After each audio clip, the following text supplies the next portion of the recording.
Hello everyone, आज के video lecture में आपका स्वागत है। और आज हम जो पढ़ने वाले हैं कंपाउंड सेंटेंस। तो कंपाउंड सेंटेंस के हिंदी वाक्य को अंग्रेजी में अनुवाद करना सीखेंगे। तो सबसे पहले ये जानते हैं कि कंपाउंड सेंटेंस होता क्या है। कंपाउंड सेंटेंस दो प्रकार की क्लाज से बने होते हैं। एक होता है प्रिंसिपल क्लाज और एक होता है कोऑर्डिनेट क्लाज। तो कोऑर्डिनेट क्लाज कम से कम एक सेंटेंस तो होगा, उससे अधिक भी हो सकता है। यानी एक प्रिंसिपल क्लाज और एक या एक से अधिक जो कोऑर्डिनेट क्लाज होते हैं, दोनों को मिलकर के हम कंपाउंड सेंटेंस बनाते हैं। तो इसमें कुछ कोऑर्डिनेट कंजंक्शंस का प्रयोग करते हैं। तो उन कंजंक्शंस को चार प्रकार के भागों में बांटा गया है। यानी जो कोऑर्डिनेट कंजंक्शंस होते हैं उनको चार प्रकार के भागों में बांटा गया है। उन चारों के नाम देखते हैं कौन कौन से हैं। तो जो पहला है वह होता है कम्युलेटिव कंजंक्शंस। Cumulative conjunctions. तो कम्युलेटिव का मतलब होता है जोड़ बताना। तो जोड़ बताने वाले।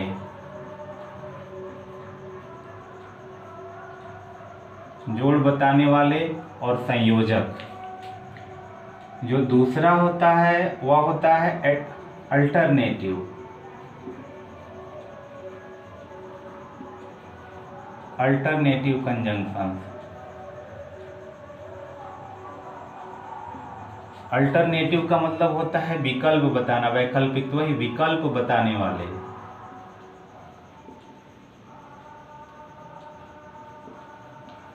तो जो विकल्प बताने वाले संयोजक होते हैं वह अल्टरनेटिव कंजंक्शंस के अंतर्गत आते हैं। जो तीसरा होता है वह होता है एडवर्सेटिव कंजंक्शंस। Adversative conjunctions. अब एडवर्सेटिव कंजंक्शंस की हिंदी होती है विरोध बताने वाले। यानी विरोध बताने वाले। तो विरोध बताने वाले संयोजक इसमें प्रयोग किए जाते हैं। और जो चौथा होता है और जो लास्ट होता है वह होता है इलेटिव। यानी इलेटिव कंजंक्शन। तो इलेटिव कंजंक्शन की हिंदी होती है परिणाम बताने वाले संयोजक। यानी परिणाम बताने वाले। तो परिणाम बताने वाले जो भी संयोजक होते हैं वह इलेटिव कंजंक्शंस के अंतर्गत प्रयोग किए जाते हैं। तो अब इनमें कौन कौन से कंजंक्शंस प्रयोग किए जाते हैं, एक एक करके इनके अनुवाद को देखते हैं और उन सभी कंजंक्शंस का प्रयोग करते हैं। कम्युलेटिव कंजंक्शंस में आने वाले जो कंजंक्शंस हैं वह है and, as well as, both and, not only but also. तो ये कंजंक्शंस हमारे कम्युलेटिव यानी जो जोड़ बताने वाले कंजंक्शंस हैं उसमें आते हैं। तो इनके अनुवाद को देखते हैं। जैसे दिया है कि वह बाजार गया और बहुत सी चीज़ें खरीदा। यानी सब्जेक्ट एक ही है, वह बाजार गया और वह बहुत सी चीज़ें खरीदा। तो इसको और से जोड़ा गया है। तो अगर हम इसको अनुवाद के रूप में लिखते हैं तो ये हो जाएगा ही वेंट टू मार्केट। यानी वह बाजार गया पास्ट इंडेफिनिट में और कह रहा है कि और बहुत सी चीज़ें खरीदा। तो खरीदने का काम भी वही कर रहा है। तो एंड से जोड़ देंगे और बहुत सी चीज़ें खरीदा। तो अब जो सब्जेक्ट है उसको रिपीट नहीं करना है, तुरंत यहाँ पे जो वर्ब है उसको लगाएंगे। तो यहाँ हो जाएगा परचेज। जो छोटी मोटी खरीदारी करनी होती है उसके लिए परचेज्ड, तब हो जाएगा परचेज्ड मैनी थिंग्स। मैनी ये हो जाएगा थिंग्स, बहुत सी चीज़ें खरीदा। यानी ही वेंट टू मार्केट, वह बाजार गया, एंड परचेज्ड मेनी थिंग्स, और बहुत सी चीज़ें को खरीदा। अगला दिया है कि मोहित दोषी है और मनोहर भी। यानी दोनों लोग दोषी हैं। मोहित दोषी है और मनोहर भी, दोनों लोग दोषी हैं। इसको हम एज वेल एज के रूप से बनाएंगे। जैसे हो जाएगा मोहित और यहीं पर एज वेल एज, इसका भी मतलब होता है और, यानी मोहित एज वेल एज, उसके बाद आ जाएगा मनोहर, मोहित एज वेल एज मनोहर।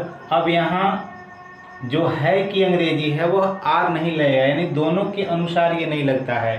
एज वेल एज से पहले आने वाले जो भी हमारा सब्जेक्ट होगा उस सब्जेक्ट के अनुसार यहाँ पर हम हेल्पिंग वर्ब का प्रयोग करते हैं। तो है, तो यहाँ पे मोहित सिंगुलर नंबर है, तो इसलिए यहाँ पे इज का प्रयोग होगा, यानी Mohit as well as Manohar is, अब दोषी का यहाँ हो जाएगा गिल्टी। ये हो गया, Mohit as well as Manohar is guilty, इसका अनुवाद हो गया।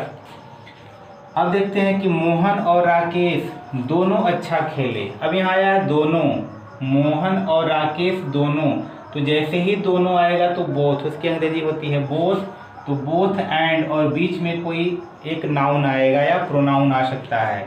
तो मोहन और राकेश दोनों अच्छा खेले, तो पहले ही हम लिखेंगे बोथ, और पहला जो सब्जेक्ट है उसको लिखेंगे तो बोथ, और यहाँ पे जो डैश दिया हुआ है वहाँ पे पहला सब्जेक्ट लिखना है, तो ये हो जाएगा मोहन, बोथ मोहन, उसके बाद एंड से इसको जोड़ देंगे एंड राकेश।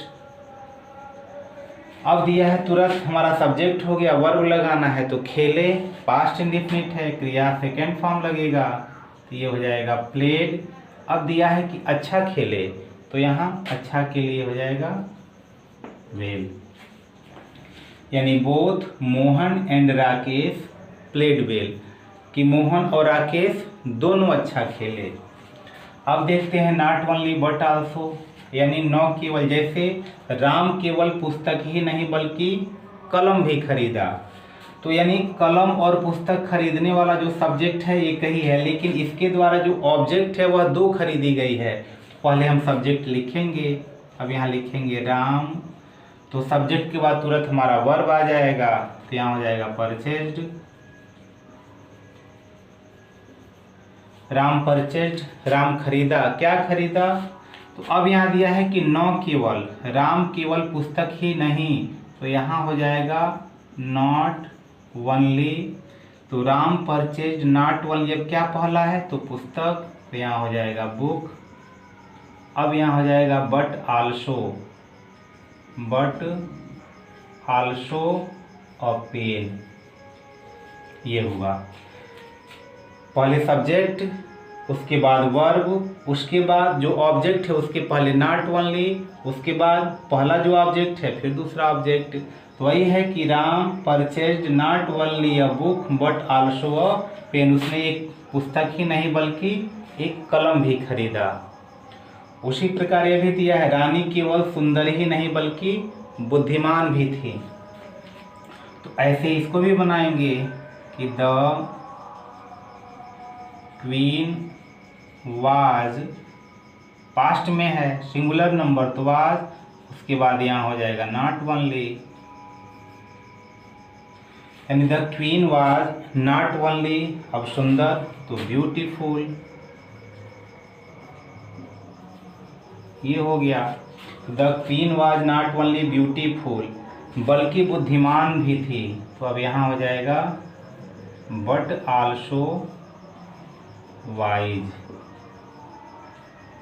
ये हो गया कि the queen was not only beautiful but also wise, कि रानी केवल सुंदर ही नहीं बल्कि बुद्धिमान भी थी।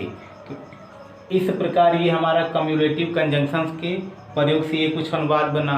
फिर आगे देखते हैं, तो अगला कंजंक्शन देखते हैं कि अल्टरनेटिव कंजंक्शन। अल्टरनेटिव में आने वाले हैं आइदर आर, नाइदर नॉर, और या अदरवाइज।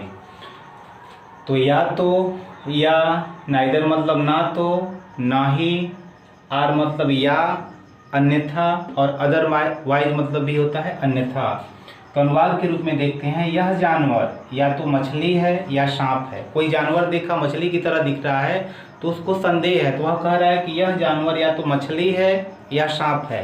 जानवर की जगह प्राणी भी हो सकता है कि यह मछली है या तो सांप है, तो यह जानवर। तो अगर इसको हम अनुवाद के रूप में लिखते हैं तो ये हो सकता है कि दिस एनिमल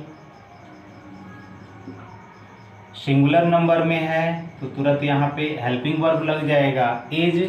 अब या तो यहाँ आइदर ऑफिस ये हो जाएगा, this animal is either office, यह जानवर या तो मछली है या, अब या के लिए यहाँ पे और लगा देंगे, सांप है और सरपेंट ये हो जाएगा। स्नेक भी लिख सकते हैं और सरपेंट और स्नेक दोनों में से कोई लिख सकते हैं। अब दिया है या तो अंदर आओ या बाहर जाओ, कोई दरवाजे पर खड़ा है, न तो अंदर आ रहा है न तो बाहर जा रहा है, तो उसके लिए कहा गया या तो अंदर आओ या तो बाहर जाओ। तो अगर हम इसका अनुवाद बनाते हैं तो ये हो जाएगा आइदर कम इन, इम्परेटिव सेंटेंस में है आइदर कम इन, या तो अंदर आओ, या अब यहाँ और हो जाएगा गो आउट, ये हो गया कम इन और गो आउट, या तो अंदर आओ या बाहर जाओ। अगला दिया है न तो वह आया न ही अपने भाई को भेजा, पास्ट इंडेफिनिट में है, न तो वह आया और न ही अपने भाई को भेजा, तो यहाँ लिखेंगे तो यहाँ हो जाएगा नाइदर ही केम, ना तो वह आया नॉर सेंट हिज ब्रदर, ये हो गया। यहाँ ही भी लगा सकते हैं, नाइदर ही केम, ना तो वह आया, नार ही सेंट हिज ब्रदर, वह अपने भाई को भेजा, यह भी लगा सकते हैं। आगे दिया है कि न तो वह पढ़ता है और न ही मुझे पढ़ने देता है, यह भी नाइदर नार, न तो पढ़ता है और न ही मुझे पढ़ने देता है, तो ऐसे ही इसको भी लिखेंगे नाइदर ही रीड्स, ना तो वह पढ़ता है न ही, अब यहाँ नॉर हो जाएगा, मुझे पढ़ने देता है, प्रेजेंट इंडेफिनिट में है, लेट के प्रयोग से है, तो नॉर डज ही, अब ये हो जाएगा लेट मी रीड, तो नाइदर ही रीड्स, ना तो वह पढ़ता है, nor does he let me read, और ना ही वह मुझे पढ़ने देता है। एक और देखते हैं, परिश्रम करो अन्यथा असफल हो जाओगे, तो अन्यथा के लिए अदरवाइज भी लगा सकते हैं और भी लगा सकते हैं, दोनों लगा सकते हैं। तो परिश्रम करो यह सुझाव दिया जा रहा है, तो इम्परेटिव सेंटेंस में है, तो परिश्रम करो तो यहाँ हो जाएगा वर्क हार्ड, वर्क हार्ड परिश्रम करो, अन्यथा अदरवाइज या और भी लगा सकते हैं, असफल हो जाओगे। अब कौन असफल हो जाएगा, फ्यूचर में है, यहाँ कोई सब्जेक्ट नहीं दिख रहा है, तो जो इम्परेटिव सेंटेंस होता है उसमें सब्जेक्ट हमेशा यू होता है, तो यहाँ हम सब्जेक्ट के रूप में यू लगाएंगे, यू विल, ये हो जाएगा फेल। वर्क हार्ड परिश्रम करो, अदरवाइज अन्यथा यू विल फेल, अन्यथा तुम असफल हो जाओगे या फेल हो जाओगे। तो अब एडवर्सेटिव कंजंक्शंस को देखते हैं। तो एडवर्सेटिव कंजंक्शंस में आने वाले हैं बट, एट, स्टिल, नेवरदिलेस। तो बट हिंदी होती है लेकिन, किंतु, परंतु, एट मतलब होता है फिर भी, स्टिल मतलब भी होता है फिर भी या अब भी, और नेवरदिलेस मतलब भी होता है फिर भी। तो लगभग सभी एक समान अर्थ रख रहे हैं। तो अब इसको अनुवाद के रूप में जैसे देखा जाए, जैसे दिखा है कि वह तेज भागा किंतु दौड़ जीत नहीं सका, तो तेज भागेगा तो दौड़ जीतना चाहिए, लेकिन यहाँ दिखा रहा है कि वह दौड़ जीत नहीं पाया, यानी विरोध प्रकट कर रहा है। तो अब इसको अगर अनुवाद के रूप में हम लिखते हैं तो ये होगा कि ही रैन फास्ट, वह तेज भागा, किंतु के लिए यहाँ बट का प्रयोग करेंगे, बट दौड़ जीत नहीं सका, कौन नहीं जीत सका, तो वह जीत नहीं सका। फिर हम यहाँ सब्जेक्ट को लिख सकते हैं, पास्ट में है तो कुड नॉट हो जाएगा, he could not win the race, यानी वह दौड़ जीत नहीं सका। उसी प्रकार दे रहा है कि वह गरीब है फिर भी संतुष्ट है, तो गरीब है तो संतुष्ट नहीं होना चाहिए था, तमाम चीज़ की कमी होगी तो असंतुष्ट होना चाहिए, लेकिन यहाँ दिखा रहा है कि वह गरीब है फिर भी संतुष्ट है। तो इसको भी अगर हम बनाते हैं तो ये हो जाएगा ही इज पुअर वह गरीब है फिर भी के लिए हम एट लगा देंगे, फिर सब्जेक्ट आ जाएगा, फिर भी संतुष्ट है तो ही इज सेटिस्फाइड, ये हो गया, फिर भी संतुष्ट है। तो अब इलेटिव कंजंक्शन देखते हैं। तो इलेटिव कंजंक्शन में आने वाले जो कंजंक्शन है वह है सो, हैंस, देयरफॉर। तीनों की हिंदी होती है इसलिए। तो अब इसको अनुवाद के रूप में देखते हैं कि वह विद्यालय देर से पहुंचा इसलिए उसे दंडित किया गया। कारण है यहाँ पे उसे दंडित करने का कि वह देर से पहुंचा, तो यहाँ हो जाएगा ही रीच्ड स्कूल, ये हो गया late. He reached school late, वह विद्यालय देर से पहुंचा इसलिए, सो उसे दंडित किया गया। पैसिव वॉइस में है, पास्ट इंडेफिनिट का पैसिव वॉइस है, तो ही वाज पनिश्ड, ये हो गया ही वाज पनिश्ड, उसे दंडित किया गया, पैसिव वॉइस में है। फिर उसी तरह दिया है वह बहुत उदार है अतः उसे सब प्रेम करते हैं, वह बहुत उदार है। तो यहाँ पर भी अगर इसका हम अनुवाद बनाते हैं तो ही इज वेरी जनरस, ये हो गया ही इज वेरी जनरस, वह बहुत उदार है। अतः का मतलब भी वही है इसलिए, तो यहाँ हो जाएगा सो सब उसे प्रेम करते हैं। ऑल भी लगा सकते हैं, एवरीवन भी लगा सकते हैं। तो एवरीवन लगाएंगे तो सिंगुलर नंबर हो जाएगा एवरीवन।